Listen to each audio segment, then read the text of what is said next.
gold and wanting to conquer new territory. The indigenous people had been worshipping their god called Maximon. The Spanish invaders brought with them Roman Catholicism, the veneration of the Madonna, Mary, the mother of Jesus. And while the locals were forced to cede territory to the invaders, one aspect they would not surrender, and that was their devotion to Maximon. Well, the newcomers, of course, they built their cathedrals, they scattered or littered the landscape with their church buildings, they sprinkled holy water over the First Nations people, and they declared that they were now all members of the new religion. But the locals, forced to change externally, remained internally committed to Maximon, their smoking ceremonies and other similar manifestations. But they were unable to bring their images, their idols, into the sacred Catholic spaces, to place them before the foreign images which were already cluttered within those buildings. So they disguised their worship by transferring their outward devotion, but not their allegiance. And they chose to venerate the Catholic saint by the name of Saint Simon. And in this way, they were able to continue to bring their offerings, asking for favors from the statue of the saint.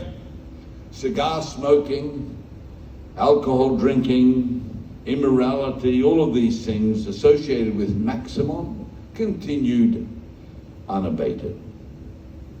Well, in the state of Quetzaltenango, there is a large valley up in the mountains, a couple of hours west of the capital city. And this is the town of Almalonga. And there, the Quiche Indians, they'd made their covenants with with Maximon, and other of his associates like Pascual Bailon, who was the Lord of Death. And these spiritual forces represented through these idols held all the villages in a firm grasp and manipulated. The natives, of course, tried to manipulate their gods through witchcraft. Now, the result of that, which was seen and can be seen in our nation as well, was that most of the males became alcoholics, which in turn led to widespread domestic violence, a high rate of incarceration of their youth in jails.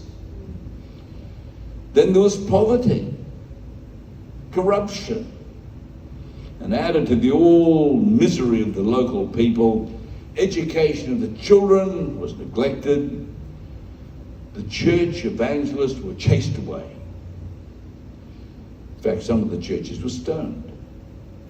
Well, Pastor Mariano was physically attacked and threatened. His life was threatened, and so he did a good thing. He called his little church together and they started a prayer meeting.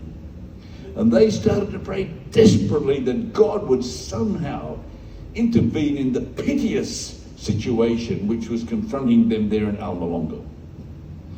Then another pastor, by accident, discovered that perhaps the problems they were facing might have a spiritual cause behind them.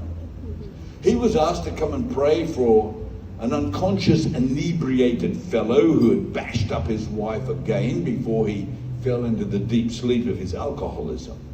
And he prayed for this unconscious alcoholic. And when the guy arose, he announced, "I'm different, I'm free."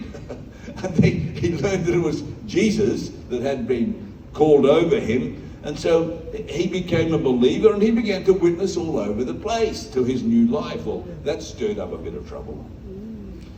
Then a very powerful priest of Maximon, he was dying. Nothing could save him. His name was Jose Albina Tetzel. And he himself at 11:40 p.m. at night cried out to this God that these Christians spoke about for God to save him.